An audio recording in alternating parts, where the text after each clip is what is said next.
হরে কৃষ্ণ, রাধে রাধে বন্ধুরা। গিরিধারী গোপাল সোনা চ্যানেলে তোমাদের সবাইকে সুস্বাগতম। তোমরা সবাই কেমন আছো? আশা করি তোমরা সবাই ভালো আছো গোপাল সোনার কৃপায়। আর তোমাদের গোপাল সোনাও অনেক অনেক ভালো আছে। আজকে আবারও একটা সুন্দর সকাল শুরু হয়েছে। সেই সুন্দর সকালটা ভগবানের সেবা দিয়েই শুরু করছি। প্রত্যেক দিনই এই সুন্দর সকালগুলো ভগবানের সেবা দিয়েই শুরু করি। আর ভগবানের সেবা করা হয় বলেই সকালগুলো আসলেই এত সুন্দর। সকাল সকাল ভগবান সেবা দেওয়ার পর এবারে বসে পড়েছি সংসারের কাজ করার জন্য। সবার মন মর্জি মতো কে কেমন খাবে সেই সমস্ত ব্যবস্থা করার জন্য সারা দিনটাই লেগে থাকতে হয়। এখন বসেছি সকালে জল খাবারের জন্য। সকালে জল খাবারে হচ্ছে বেগুন ভেজে মাখা করব। আর বাড়িতে ভালো ভালো বেগুনগুলো বাজারে দিয়ে আসা হয়েছে। তার ভিতরে একটু হলেও যেগুলো পোকার দাগ থাকে সেগুলো তো বাড়িতে বেছে রেখে দেওয়া হয়। যেগুলো একদম পোকা সেগুলো তো ফেলে দেওয়া হয়, কিন্তু যেগুলো একটু আধটু পোকা লেগেছে ওইগুলো তো আর ফেলে দিতে পারি না। তাই ওই সমস্ত বেগুনগুলোকে একটু কাটাকুটি করে ভেজে মাখা করে ফেলি। বেগুন যদি ভেজে মাখা করা হয় তাহলে কিন্তু খেতে খুবই দুর্দান্ত হয়। পান্তা ভাত কিংবা মুড়ি দুটোর সাথেই কিন্তু এই বেগুন ভেজে মাখা করলে খুবই ভালো লাগে। ঠান্ডা তো প্রায় পড়েই গেছে, তাই সকালে অনেক দিন হয়েছে পান্তা খাওয়া হয় না। আজকে ভেবেছি অল্প একটু পান্তা ভাত খাবো। তোমাদের ওদিকে কেমন ঠান্ডা পড়েছে বলো? আমাদের এদিকে কিন্তু সত্যি প্রচুর ঠান্ডা পড়েছে। ভাবি সব কালেই অসুবিধা। গরমকালে এত গরম পড়ে কাজ করতেই পারি না, হাঁপিয়ে যাই। আবার শীতকালে এত ঠান্ডা, স্নান করতে জলে হাত দিতে যে কি কষ্ট। বর্ষাকালের কথা কেনই বা বলো, এত কাদা মাটি কি আর বলবো। যাদের বাড়িতে কাদা থাকে না সামনে, পুরো পাকা রাস্তা, তাদের পক্ষে কিন্তু বর্ষাকাল খুবই ভালো। কিন্তু আমাদের পক্ষে কোনো কালই ভালো না। তাও মনে হয় শীতকালটা ভালো, কিন্তু এই শীতকাল এলে মনে হয় কি কষ্ট কি কষ্ট। এখন আমার ছেলেকে নিয়ে কোথায় যাচ্ছি জানো? আমার দাদা আসছে। আমার মা ফোন করে বলছিল তাদের বাগানে কিছু সবজি হয়েছে, শাক পাতা হয়েছে, দেবে। আমার দাদা সেগুলো নিয়ে আসছে। তাই আমি আর আমার ছেলে মিলে চলে এসেছি। আমার বাড়ি ওই নদীর ওই পারে, আর আমার বাবার বাড়ি হচ্ছে এখন যে পারে আমি দাঁড়িয়ে আছি। যদিও এইখানে আমার বাবার বাড়ি নয়, অনেকটা দূরে, কিন্তু একটা কথার কথা বললাম আর কি। আমার দাদাও চলে এসেছে। আমি আর আসার সময় ভিডিও করিনি, ব্রিজ পেরিয়ে যেতে হয় তো, কখন ট্রেন আসবে ঠিক নেই। এসে যখন দেখি খোসলা শাক দিয়েছে, পালং শাক দিয়েছে, আর দিয়েছে কুন্দলি। অনেকগুলোই টক পালং শাক দিয়েছে। মানে গিয়েও এটা এমনি পালং শাক আর কাঁচা লঙ্কা আর বেগুন তুলে নিয়ে এসেছি। আর টক পালং শাক মায়ের ঘর থেকেই এর আগে দিয়েছিল। এত সুন্দর রান্না হয়েছিল, টক পালং শাকগুলো খেতে এত দারুণ লাগছিল। তাই মাকে আবারও বলছিলাম যে মা টক পালং শাক দিয়ে পাঠাবে। তাই মা টক পালং শাক আবারও দিয়ে পাঠিয়েছে। আজকে বাগান থেকে এতগুলো পালং শাক তুলে নিয়ে এলাম কেন জানো? আজকে পালং শাকের ঘন্ট রান্না করব, তোমাদের সাথেও শেয়ার করব। এরকম পালং শাক আজকে যেভাবে রান্না করব খেতে কিন্তু দুর্দান্ত হয়। কিন্তু আমাদের এই দিকে এইসব ঘন্ট হতো না। হয় আমাদের এদিকে ঘন্ট কোনগুলোকে বলে জানো? এই পালং শাক, ডাল, সমস্ত সবজি দিয়ে একটা ঘাটাঘাটি করে ঠিক ডালনা টাইপের, ওইগুলোকে আমাদের এদিকে ঘন্ট বলে।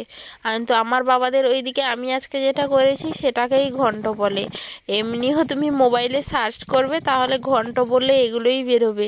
আমাদের এদিকে ওই যে ডাল টাল দিয়ে করে ওইগুলো কখনোই বেরোবে না হয়তো।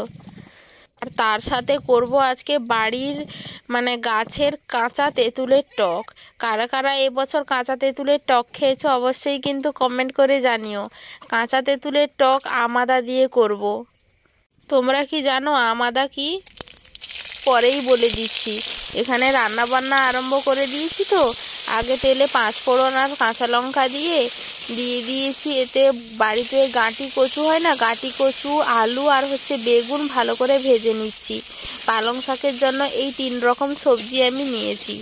এবার এই সবজিগুলোকে একটু হালকা ব্রাউন কালার করে আমি তেলে ভেজে নেওয়ার পরে এতে ধুয়ে রাখা পালং শাকগুলো অ্যাড করছি। আর কচুতে অল্প হলুদ দিয়ে রেখেছিলাম ওই সমস্ত সবজিগুলোতে, লবণটা দেইনি একেবারেই দেবো বলে, তাই অল্প কাঁচা ছোলা দিয়ে লবণ দিয়ে নিয়েছি যাতে শাকটা খুব ভালোভাবে মজে যায়। আর দিয়ে দিয়েছি একটা তেজপাতা। পালং শাকের সাথে সমস্ত সবজিকে আমি ভালো করে নাড়াচাড়া করে নেব এবং ঢাকনা দিয়ে যাতে খুব সুন্দরভাবেই সেদ্ধ হয়ে যায়। এখন দিয়ে দিচ্ছি আমি অল্প জিরে বাটা আর লঙ্কার গুঁড়ি। আর সবজিগুলোকে একটু কিন্তু থেতো থেতো করে দেব, তাহলেই কিন্তু ঘন্টটা একটু লটপটি আকারে আসবে আর তখন কিন্তু খুবই ভালো লাগবে। হালকা একটু জল দিয়েছিলাম, পালং শাকটা হালকা একটু ফুটে এলে ভেজে রাখা বড়িগুলো দিয়ে দিয়েছি। বড়িগুলোকে এবার খুন্তির সাহায্যে ভালো করে গুঁড়ো করে একেবারে শাকের সাথে মিশিয়ে নেব। কিছু আলুও এতে থেতো হয়ে যাবে, দিলে পালং শাকের ঘন্টটা খুব সুন্দর দেখতে লাগবে। শেষে দিলাম অল্প একটু চিনি টেস্ট ব্যালেন্সের জন্য। এবারে আমি কাঁচা তেঁতুলের টক করব। টক রান্না করা সবথেকে মনে হয় পৃথিবীর সহজ রান্না। তেলে 5 ফোড়ন দিয়ে কুমড়ো আর গাঁটি কচু দিয়ে লবণ হলুদ দিয়ে নাড়াচাড়া করে অল্প একটু ভেজে নিয়েছি। তারপরে এতে দিয়ে দেব আমি সর্ষে বাটা, দিলাম অল্প একটু লঙ্কার গুঁড়া। তোমরা কিন্তু না দিলেও দিতে পারো, আমাদের বাড়িতে একটু গুঁড়ো লঙ্কা দিলে সবাই পছন্দ করে। যখন টকটা ফুটে উঠবে তখন এই রকম তেঁতুলগুলো অনেকে সেদ্ধ করে মাড় বের করে দেয়, কিন্তু আমি তেঁতুলের গায়ে যে খোসাটা থাকে সেই খোসাটাকে ছাড়িয়ে বটিতে তারপরেই এতে দিয়ে দিয়েছি। আর শেষে দিলাম অল্প একটু আম আদা। এই আম আদাটা আদার মতো দেখতে, কিন্তু এর গন্ধটা পুরো আমের মতো। আম যেমন কাঁচা আমের যেমন গন্ধ হয় না, সেই সেম গন্ধ। মানে এই টকে যদি তুমি এই আম আদাটা দাও, এই গন্ধটাই তোমার খেতে খেয়ে নেবে তুমি, এত সুন্দর গন্ধ হয়, খুবই সুন্দর খেতে হয় যদি এই আম আদাটা টকে দেওয়া যায়। এই কাঁচা তেঁতুলের টকে দিতে পারো, আমসির টকেও দিতে পারো, বা লেবু টক হয় না, লেবু টকেও তোমরা দিতে পারো, খুব সুন্দর খেতে হয়। বাজারে কিনতে পাওয়া যায়। আমাদের বাড়িতে এগুলো আমার শাশুড়ি মা তার বাবার বাড়ি গেছিলো, আমার যে মামা শ্বশুরের বাড়িতে আম আদার গাছ হয়েছে, তাই আমার শাশুড়ি মাকে আসার সময় বেশি দেয়নি, অল্প দিয়েছে। দেবে বলছিল, আমার শাশুড়ি মা নিয়ে আসেনি। আমি বাড়ি আসতে বলছিলাম, নিয়ে এলে না কেন? খেতে তো খুবই ভালো লাগে। আমাদের বাড়িতেও জানতো না আম আদা কী জিনিস, কিন্তু আমার বাবাদের বাড়িতে মাঝে মধ্যে হতো, কিন্তু খুব ভালো টেস্ট হতো। রান্না বান্না সমস্ত কিছুই কমপ্লিট করে ফেলেছি। এবারে আমার ছেলের জামা কাপড়, আমার কাপড় পরেছিল, সেগুলো সার্ফে ভালো করে ধুয়ে আগে মেলিয়ে দিয়ে আসতে হবে, না হলে আবার শুকনো হবে না। সময় বের করে করে যখন যেটা ইচ্ছা সেই কাজটাই করি। এই জামা কাপড় ধোয়া হয়ে গেলে আবার থালা বাসন পড়ে আছে, সেই থালা বাসনগুলো একের পর এক ধোবো। রান্না করার পরে এই সবই কাজ, যেখানে যা ধোয়া মোছার কাজ থাকবে, পরিষ্কারের কাজ থাকবে, সব এখনই এবারে করা হবে। জামা কাপড়গুলো ধুয়ে সমস্ত মেলিয়ে দিয়ে এলাম। আর আমার ছেলেকে দেখেছো তো, শুধু দুষ্টুমি করছে, এদিক ওদিক শুধু ঘুরছে। পা চলে না, একা যে সামলাতে নাজেহাল অবস্থা হয়ে যায় আমার। বাড়ির সামনের ধারেও পুকুর, পিছন ধারেও পুকুর, তাই খুবই লক্ষ্য নজরে রাখতে হয়। যেখানে যাই সেখানে নিয়ে যাই, একটা কাজ করলেও তাকে সাথে সাথে নিয়ে যেতে হয়।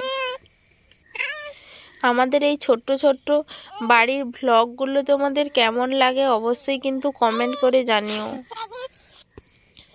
আজকের এই ব্লগটাও এইখানেই শেষ করছি। দেখা হচ্ছে কিন্তু পরের ভিডিওতে। ততক্ষণ ভালো থেকো, সুস্থ থাকো। হরে কৃষ্ণ, রাধে রাধে, হরি বল।